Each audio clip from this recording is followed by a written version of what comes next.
하나님께서 우리에게 주시는 말씀은 구약성경 시편 105편 23절에서 45절 말씀입니다. 오늘 말씀은 이스라엘이 한 민족으로 형성되는 내용을 역사적인 사건을 나열하면서 기록하고 하나님을 찬양하는 내용이 기록되어 있습니다. 오늘 이 말씀을 통하여서 우리가 알 수 있는 몇 가지가 있습니다. 첫째로 알 수 있는 것은 하나님이 하나님의 백성을 번성하게 하십니다 라는 것입니다. 하나님이 하나님의 백성을 번성하게 하십니다. 우리 24절 말씀 같이 읽도록 하겠습니다. 시작. 여호와께서 자기의 백성을 크게 번성하게 하사 그의 대적들보다 강하게 하셨으며. 아멘. 오늘 말씀은 하나님께서 하나님의 백성들을 특별히 번성하게 하셨다, 크게 번성하게 하셨다라고 고백하고 있습니다. 여러분, 우리는 하나님께서 이스라엘 백성들을 건져내신 이야기를 잘 알고 있습니다. 출애굽 사건은 이스라엘 백성들의 믿음의 근원이 되었습니다. 어려운 일이 있을 때, 또 하나님에게서 멀어졌을 때 언제나 하나님께서는 출애굽을 기억하라고 말씀하셨습니다. 그리고 이 출애굽 사건은 우리가 잘 아는 어린 양의 유월절 사건과 연결이 됩니다. 우리의 모든 믿음의 근원이 바로 이 출애굽 사건과 연결되어 있음을 우리는 잘 알고 있습니다. 그러나 이 12지파를 이루는 사건들, 광야에서 보냈던 시간들, 그 모든 것들을 다 거슬러 올라가면 어디로 올라가는가 하면 야곱과 그의 자손들 약 75명이 이집트에 가서 정착하는 것으로 시작됨을 우리가 알 수 있습니다. 명명되지 않았던 그들이 400년이라는 시간을 보내면서 수백만 명이라는 인구가 되는 그 과정, 하나님께서 번성하게 하시고 하나님께서 많아지게 하시고 생육하여 번성하여 땅에 충만하라는 그 명령이 이루어지는 그 일이 일어나지 않았더라면 하나님께서는 출애굽을 하시기가 어려웠을 것입니다. 수가 확보가 되어야 민족이 되고 하나님 나라가 이루어지지 않겠습니까? 야곱과 그의 가족들이 들어간 그 사건, 그리고 거기에서 생육하고 번성하여 많아진 그 일들을 통하여서 하나님이 하나님의 일들을 이루어 가시는 것을 우리가 보게 됩니다. 사랑하는 성도 여러분, 하나님이 하나님의 백성들을 먼저 번성하게 하십니다. 그래서 그의 대적들보다 강하게 하십니다. 우리가 기억해야 될 것이 바로 이것입니다. 하나님이 우리를 번성하게 하시고 우리를 강하게 하시고 우리를 하나님의 소유로 삼으신다는 사실 말입니다. 그래서 우리의 삶이 우리의 것이 아니라 하나님의 것이고 하나님께서 이끌어 가시고 하나님께서 번성케 하신다는 이 믿음을 가지고 우리의 삶을 바라볼 때 우리 인생에서 일어나는 일들이 다르게 해석될 것입니다. 하나님께서는 반드시 이와 같은 일들을 이루어 가십니다. 하나님의 은혜와 능력이 아니면 불가능한 일이 이루어진 것처럼 우리의 삶에도 이러한 일들이 일어날 줄로 믿습니다. 그래서 요한계시록에 보면 14만 4천 명이 구원받는다고 되어 있는데 14만 4천이라는 수는 단순히 그 14만 4천 명이라는 의미가 아니라 많다는 뜻의 12 곱하기 12 곱하기 1000이 곱해져서 14만 4천이 되었습니다. 그것이 하나님께서 하나님의 백성들을 번성하게 하고 많아지게 하고 그 많은 백성들을 온전히 구원할 것이라는 의미가 담겨있는 내용이 요한계시록의 그 숫자로 표현이 된 것이죠. 하나님께서는 지금도 많은 백성들을 구원하십니다. 지금도 구원하기 위하여 쉬지 않으십니다. 온 열방에 하나님의 백성들이 많아지는 일들이 일어납니다. 그것을 기대하며 기도하며 나아가는 여러분과 제가 되기를 원합니다. 두 번째로 알 수 있는 것은 이해할 수 없는 고난 속에서도 약속을 이루시는 하나님을 믿어야만 합니다 라는 것입니다. 이해할 수 없는 고난 속에서도 약속을 이루시는 하나님을 믿어야만 합니다. 우리 시편 105편 37절 말씀 같이 읽도록 하겠습니다. 시작. 마침내 그들을 인도하여 은, 금을 가지고 나오게 하시니 그의 지파 중에 비틀거리는 자가 하나도 없었도다. 아멘. 히브리 백성들은 사실 잘 이해하지 못했습니다. 왜 하나님께서 400년이라는 기간 동안 침묵하셨는가? 왜 우리가 이집트의 노예로 살게 하시는가? 라고 말입니다. 그러나 때가 되니까 하나님의 역사가 이루어집니다. 때가 되니까 하나님의 일이 이루어집니다. 그것이 성경의 말씀입니다.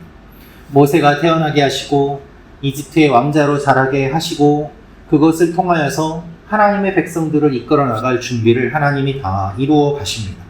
그리고 10가지 재앙을 통해서 생각지도 못한 방법으로 이집트에서 나오게 하십니다. 그들이 빈손으로 나온 것도 아닙니다. 오늘 37절 말씀을 보면 마침내 그들을 인도하여 은, 금을 가지고 나오게 하시니 그의 지파 중에 비틀거리는 자가 하나도 없었도다 라고 되어 있습니다. 빈손으로 나온 것이 아니라 당당하게, 담대하게 이집트 사람들이 가지고 있던 것들을 요구하고 은과 금을 가지고 나옴으로 말미암아 이들이 광야에서 하나님께 예배를 드릴 때 여러 예물을 만들 수 있었고 그리고 풍성하게 지낼 수 있었음을 하나님께서는 말씀하고 계십니다. 모두 다 강건하고 담대하게 하시고 아무것도 없는 광야에서 먹을 것과 마실 것을 제공해 주시고 그 광야를 40년 동안 걸어도 옷이 헤어지지 아니하고 발이 부르트지 아니하고 하나님께서 끝까지 신실하게 인도해 주심을 우리는 보지 않습니까? 그래서 고난 속에서 지낼 때는 힘들었지만 하나님께서 하실 일을 기대하고 믿으며 끝까지 하나님의 백성으로 서야 하는 것입니다. 하나님께서는 고난 중에서도 우리를 잊지 않으시고 하나님의 약속을 반드시 이루십니다. 그리고 풍성하게 하십니다. 우리의 삶 가운데 어렵고 힘든 일이 있다고 하더라도 우리가 끝까지 믿음을 포기하지 아니하고 이 땅에서의 경주를 완주할 때 하나님께서는 우리를 기뻐 받아주시고 놀라운 것들을 예비하시고 그것을 우리에게 주십니다. 이것을 바라보며 오늘도 믿음을 지키며 나아가는 여러분과 제가 되기를 원합니다. 마지막으로 알 수 있는 것은 우리가 받은 은혜에 합당한 삶으로 응답해야 합니다라는 것입니다. 우리가 받은 은혜에 합당한 삶으로 응답해야 합니다. 우리 시편 105편 44절 45절 말씀을 다시 한번 같이 읽도록 하겠습니다. 시작. 여러 나라의 땅을 그들에게 주시며 민족들이 수고한 것을 소유로 가지게 하셨으니 이는 그들이 그의 율례를 지키고 그의 율법을 따르게 하려 하심이로다. 할렐루야. 아멘. 하나님이 이스라엘 백성들을 인도하시고 좋은 것을 주십니다. 소유를 얻게 하십니다. 이것은 이스라엘이 노력해서 얻은 것이 아니라 하나님의 은혜로 받게 되는 것입니다. 하나님이 전적으로 주도하십니다. 가나안 땅을 내가 너희에게 줄 것이다. 그 땅을 정복해라. 거기에 사는 민족들을 싸워 이기게 할 것이다. 이 모든 약속의 말씀들을 주시고 그것을 이루게 하십니다. 이러한 하나님의 은혜에 하나님의 백성들은 어떻게 반응해야 할까요? 받은 은혜에 합당한 삶으로 응답해야 합니다. 하나님의 율법을 지키고 그분의 율법을 따라야 합니다. 하나님이 하나님의 백성을 구원하신 까닭은 예배를 드리고 하나님의 율법을 지키는 거룩한 백성이 되게 하기 위함이었습니다. 여러분, 율법을 지키는 것은 구원받기 위한 조건이 아닙니다. 구원받은 자로서 감사함으로 나오는 행위가 율법을 지키는 것입니다. 내가 구원받은 존재니 하나님의 말씀을 사랑해서 그 말씀이 나의 삶에 이루어지도록 자연스럽게 율법을 지키고 따르는 삶이 되는 것이죠. 하나님의 궁극적인 목적은 우리를 죄의 노예 상태에서 건져내는 것만이 아니라 우리가 자유를 가지고 하나님의 뜻을 사랑하고 주님의 말씀에 순종하며 사는 거룩한 백성이 되게 하기 위함입니다. 억지로 우리를 불러내서 하나님의 일을 시키기 위해 우리를 노예처럼 부리기 위해서 그렇게 이집트에서 건져내신 것이 아니라 우리를 자유롭게 하시고 하나님의 자녀 되게 하시고 주님 안에서 기쁨을 누리며 그렇게 살도록 하나님이 우리를 구원해 주셨습니다. 그러므로 더 이상 죄의 노예가 아니라 하나님의 자녀로서 풍성하게 기쁨 안에서 하나님의 말씀을 지키며 살아가는 그 일들이 일어나게 되는 것이죠. 억지로 이것을 지키지 않으면 벌받아 이러한 태도가 아니라 하나님을 사랑하는 마음으로 기꺼이 순종하며 나아가는 일들이 우리 가운데 일어나기를 원하십니다. 그것을 보여주신 분이 예수님입니다. 예수님이 십자가까지 지시도록 순종하신 그 이유와 원인은 하나님을 사랑하기 때문이고 삼위일체 하나님의 완벽한 사랑 안에 거하셨기 때문입니다. 우리도 이 주님의 은혜에 반응하며 사는 오늘 하루가 되기를 원합니다.